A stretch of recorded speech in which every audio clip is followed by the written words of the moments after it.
dónde llegamos.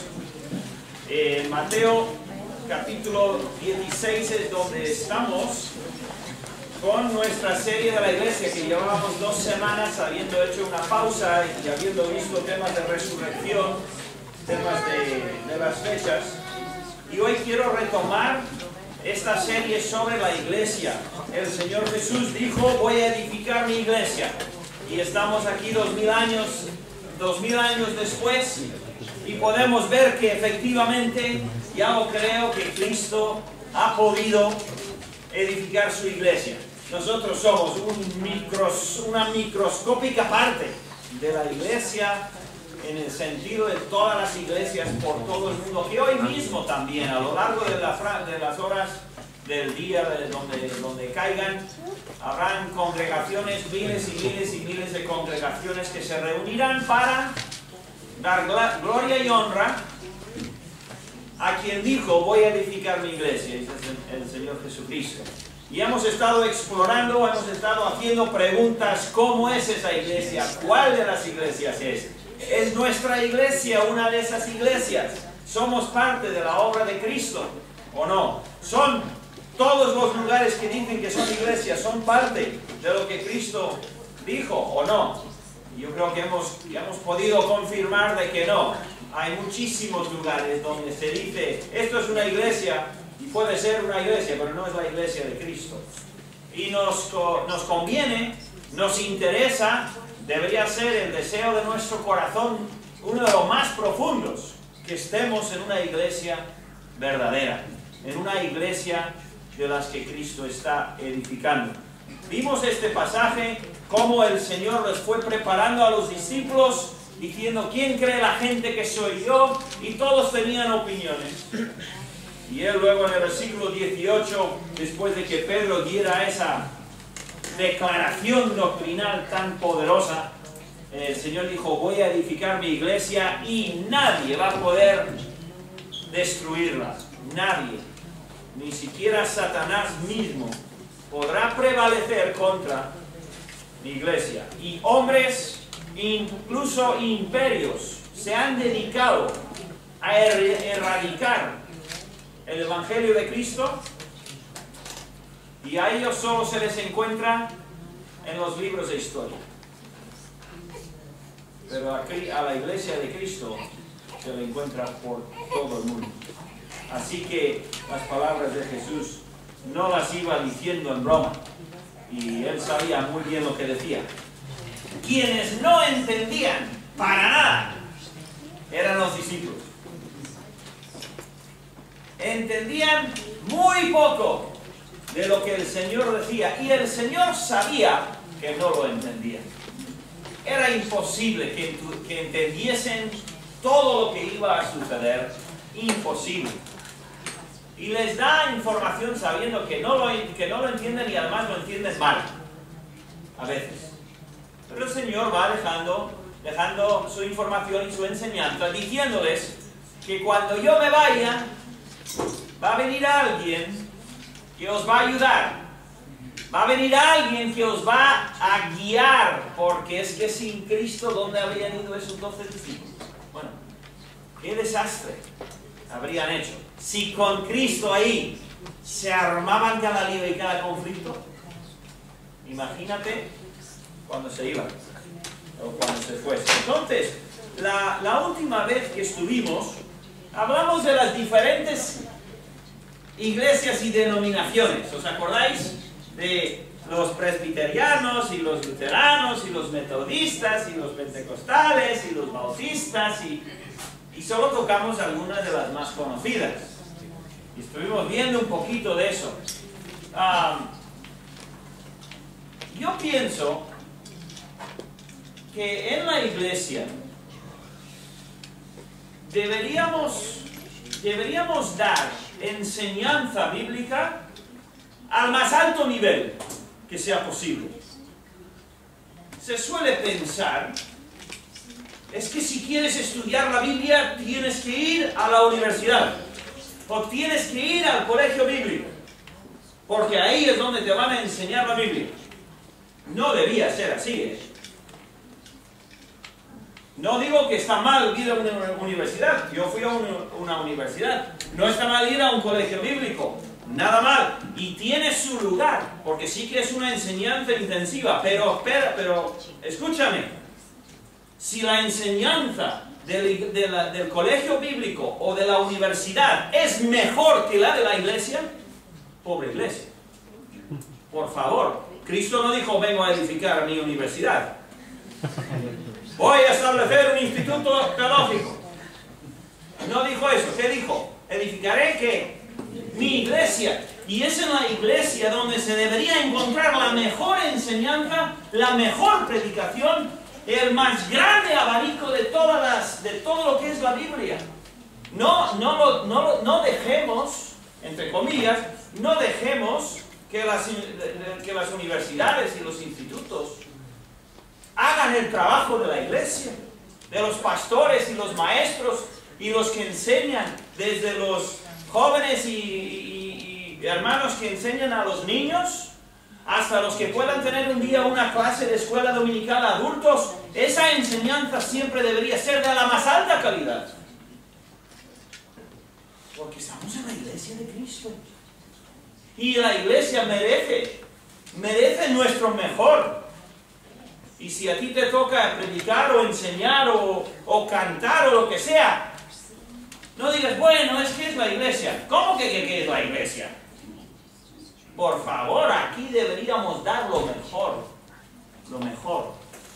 porque es para Cristo. Amén. Y debería mi memorización, mi predicación, mi canto, mi tocar, no vamos a esperar perfección, porque no somos perfectos. Y Dios no espera perfección. Pero ese espíritu de excelencia que dice, voy a dar lo mejor. Me acuerdo, y nunca se me va a borrar, uno de los sábados que vine hace un mes, justo después de que habíamos arrancado con el sistema de limpiar la iglesia, y vine aquí, no me acuerdo exactamente quién, estaba hermana Cristian y con algunos que le estaban ayudando, y yo les vi aquí, y estaban con los asientos, con las sillas, y las tenían al revés, y le estaban sacando brillo a cada silla. Estaban limpiando cada silla, cada una por individual. Yo pensé, wow, qué bueno, a Cristo le gusta eso. Claro, creo que al Señor le gustará esa actitud. De que yo no voy a dejar una silla siquiera que esté sucia, que esté bien. ¿Por qué? Porque es de la iglesia. Las sillas de la iglesia deberían estar más limpias que las sillas del instituto o de la universidad. ¿Por qué? Bueno. En teoría, todo lo que hacemos, ¿verdad? Sea instituto, sea bíblico, sea campamento, sea lo que sea, todo debemos hacer, pero Cristo dijo, voy a edificar solamente una cosa, dijo, su iglesia. Entonces, démosle importancia a la iglesia. Y quizás, el primer paso, o uno de los primeros pasos visibles de un hermano que se desvía y se aleja de Dios, es que resta importancia a la iglesia. Va. Igual digo eso porque soy pastor. ¿Estamos pensando con la Biblia o soy yo el que estoy hablando nada más lo que me da la gana? Cuando yo empiezo a pensar, es que el fútbol, es que el partido, es que no sé qué, no sé cuántos, es más importante que estar con la iglesia. Cuando yo dejo que esa semillita entre aquí, que ese gusanito entre por el oído hasta mi mente y empiece a trabajar, no sabes hasta dónde puede llegar. ¿Por qué? Porque si Jesús ama a su iglesia y murió por su iglesia, y yo lo desprecio, ya me dirás, a ver, lógicamente, dónde se va a ir. ¿Dónde va a ir el tema? Entonces, todo eso, 5 minutos diciendo, la iglesia es lo que Cristo está edificando y es lo que más le importa. Es que las almas se salven y entren en la iglesia donde pueden crecer, donde pueden servir, donde pueden alegrarse, donde pueden cantar, donde pueden incluso desayunar si vienes a nuestra iglesia. O sea, la iglesia es el lugar donde deberíamos todos. Qué bien, no puedo esperar hasta el viernes o no puedo esperar hasta el domingo o no. ¿Por qué? Porque es la iglesia. Entonces, habiendo dicho eso, voy a leer dos versículos en Efesios. Y no voy a estar en Mateo hasta más tarde. Efesios, capítulo 3. No sé si lo hemos leído antes en esta serie o no, pero fijaros lo que dice. Este versículo es tan grande, para mí, tan bueno, que yo lo leo cada mañana al comenzar el día. Es uno de los versículos que yo leo, es que me encanta. Son dos, realmente, pero es un pensamiento. Y me encanta porque me recuerda de varias verdades muy importantes.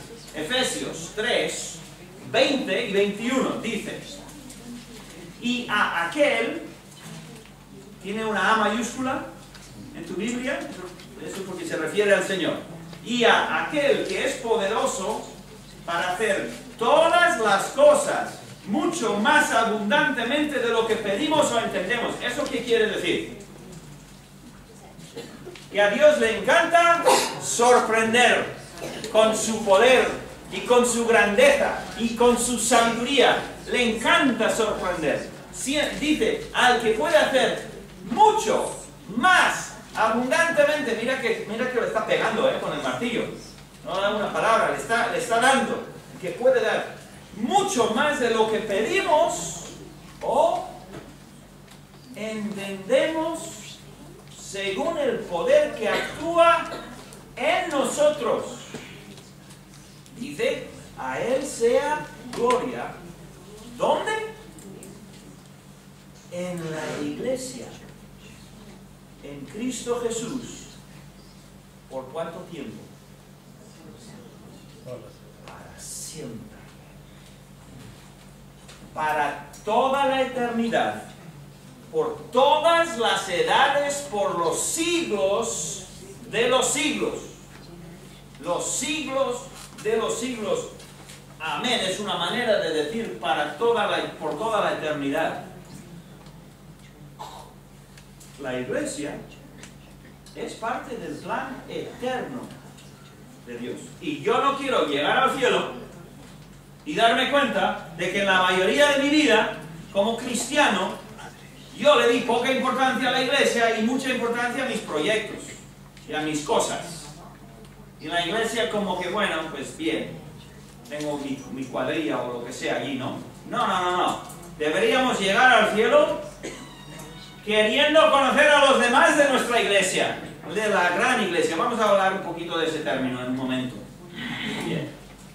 Entonces, este versículo de Efesios 3, 20 y 21 es muy importante entenderlo y recordar dónde está. Efesios 3, 20 y 21. Bien, entonces, volvamos a Mateo 16, por los minutos que nos quedan. Hagamos la pregunta y respondamos a la pregunta: ¿cuál es la iglesia que Cristo está edificando? Número 1, ¿cuáles son los propósitos o los requisitos de una iglesia? Que tú vas a buscar, te vas a otro sitio, por la razón que sea, el Señor te mueve y quieres buscar una iglesia, porque hay varias iglesias y quieres saber dónde. ¿Cuál es la iglesia buena? ¿O cuál es la que por lo menos el Señor a ti te guía? Primero la iglesia debería dar gloria al Dios de la Biblia.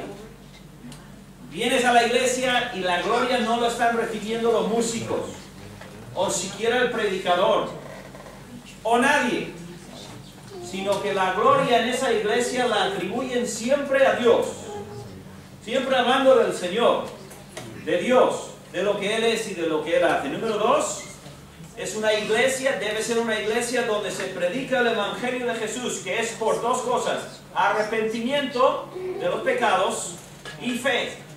Arrepentimiento y fe, los dos ingredientes esenciales del proceso del Evangelio. Arrepentimiento de nuestros pecados y fe en Cristo. Bien, tiene que haber eso en esa iglesia donde tú vayas. Y 3, esa iglesia enseña a los creyentes el consejo de Dios, o sea, les enseña la palabra de Dios. Es triste tener que ir a una iglesia donde el pastor o los pastores o quien sea que esté ahí tomando decisiones, que tengan 1, 2 o 3 temas y es lo único que se escucha. Siempre esos temas. Y hay así, a veces sucede que se meten en la cabeza unos temas y es lo único que se habla. Algún tema doctrinal, o algún tema práctico, o la música, o yo que sé qué cosa, o la ropa que lo lleva, y hacen un gran énfasis en 1 o 2 o 3 cosas, y no abren la palabra de Dios. Y en 1 año o 2 o 3 años que llevas deberías escuchar, deberías abrir casi deberías abrir la Biblia a todos los libros que hay. Los profetas menores rara vez, a veces en algunos de ellos se llega a tocar, porque son pequeñitos y temas muy específicos, pero deberíamos estar por toda la Biblia en la iglesia que Cristo está edificando, porque es su palabra. ¿Qué hizo? La semana pasada vimos, ¿no? Los dedos de Emaús, ¿no? Fue la semana pasada, creo. ¿Qué dijo, qué les habló Jesús? De que decía las antiguas escrituras de Él, todas. Así que su tema del Antiguo Testamento era Cristo. Y en una iglesia donde Cristo, a la cual Cristo está edificando, vamos a estar escuchando y leyendo y aprendiendo y memorizando toda la Biblia, toda la palabra de Dios, para el crecimiento de los hermanos. Y cuarto, cumplir esos 3 objetivos según las instrucciones del Nuevo Testamento. Bien, o sea, las epístolas generales, pastorales, todas. Las epístolas explican cómo debe de llevarse la iglesia. Cuando llegas a las epístolas no deberías decir, uff, qué rollo, me armo un lío con él. Bueno, date cuenta que eran iglesias que tenían problemas o tenían cualidades buenas, y el apóstol que escribe la carta exalta las cosas buenas, enfoca y desenmascara las cosas malas, y de ahí vamos aprendiendo. Y por eso tenemos un Nuevo Testamento lleno de buena instrucción para que sepamos cómo llevar la iglesia, cómo debe de ser la iglesia. Tristemente, hoy en día se puede ir a iglesias grandes y violan,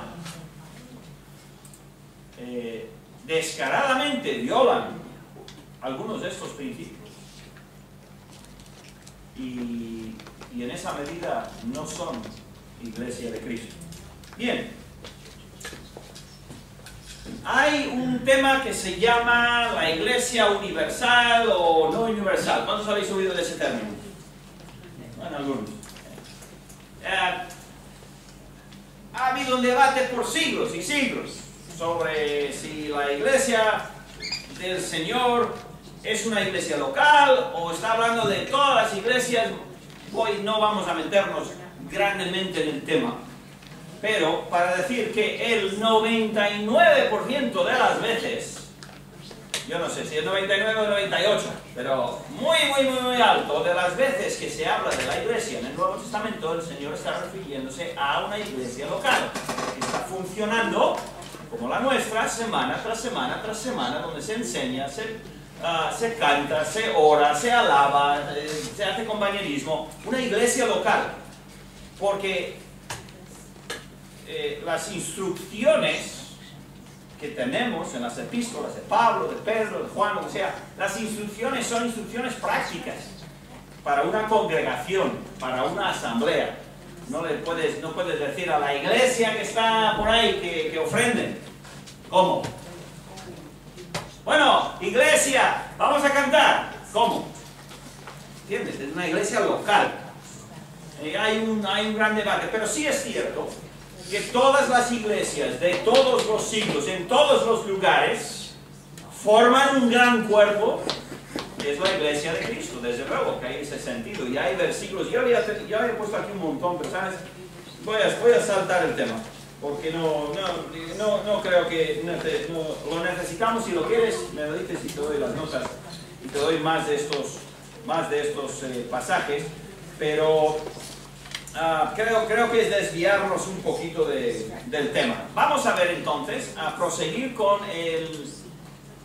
Bueno, vamos al versículo 18, ya lo hemos leído, vamos a leer el 19. ¿Ven? Estamos en Mateo 16, 19. Vamos a por lo menos leerlo y sacar el tema y seguiremos más adelante. Bien dice el versículo, porque justo acaba el Señor de decir, voy a edificar mi iglesia.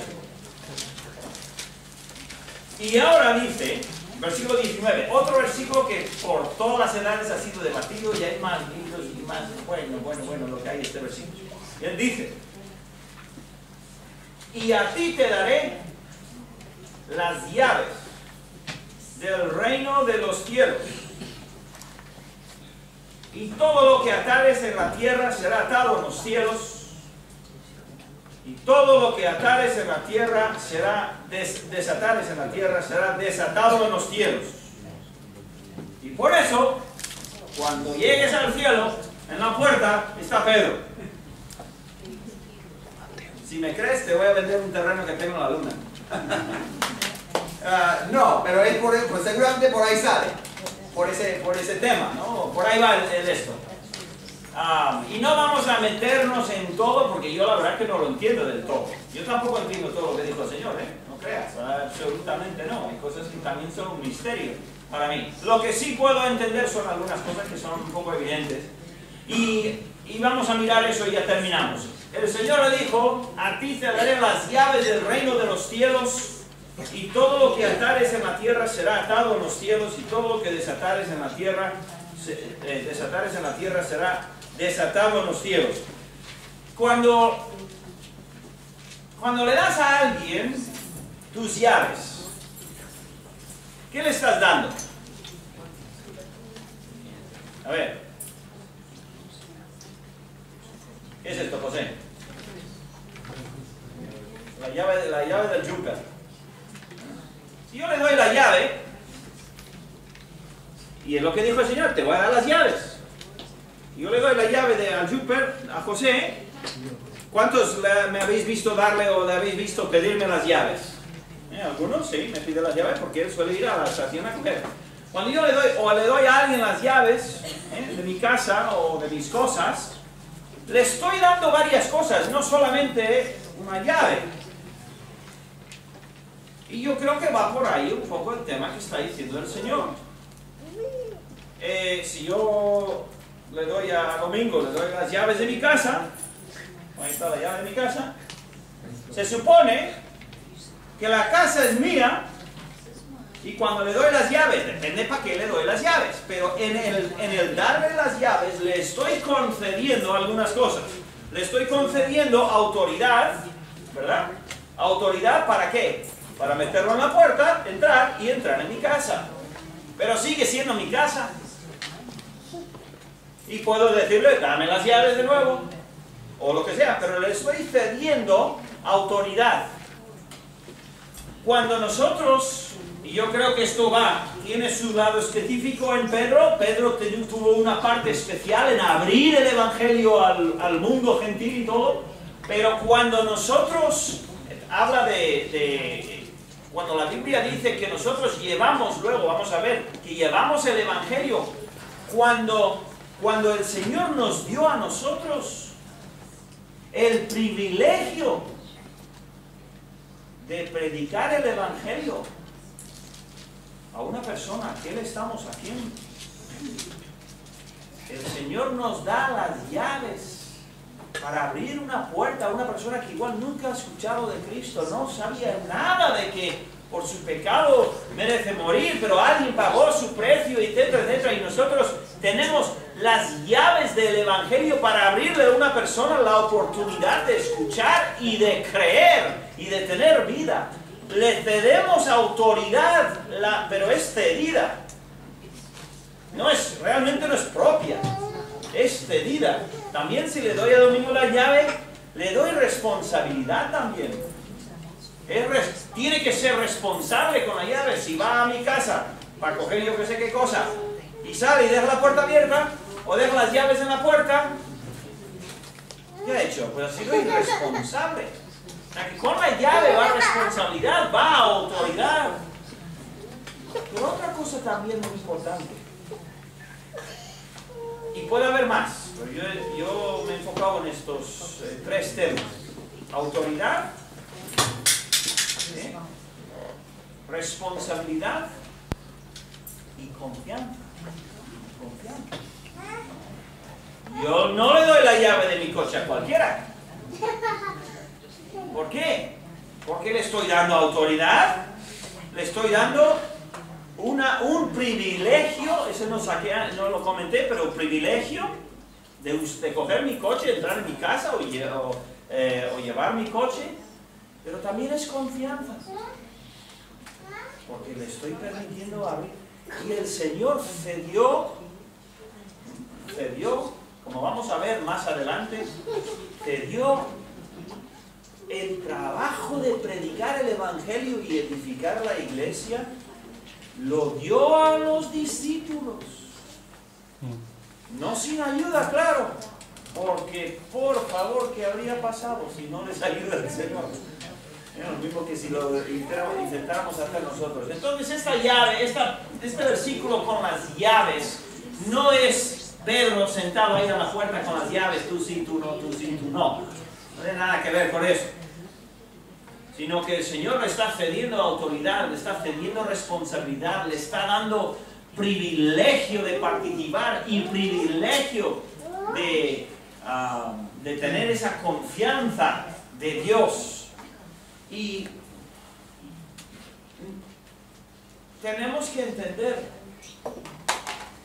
que Cristo está edificando su iglesia con nosotros.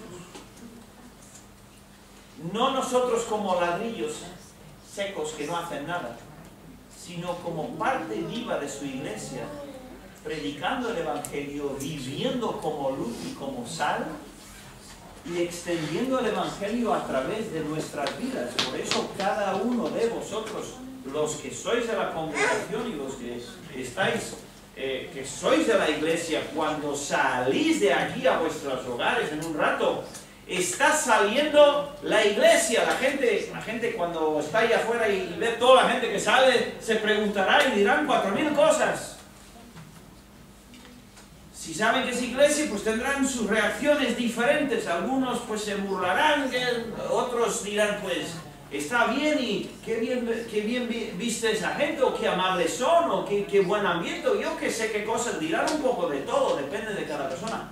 Pero cuando salimos de la iglesia y si pudiéramos desde el satélite ver todos juntos ahora durante unas horas y luego vernos esparcirnos como suelen hacer programas de ordenador, ¿no? Y ver veríamos cómo el Señor, sería curiosísimo ver los últimos 20 años.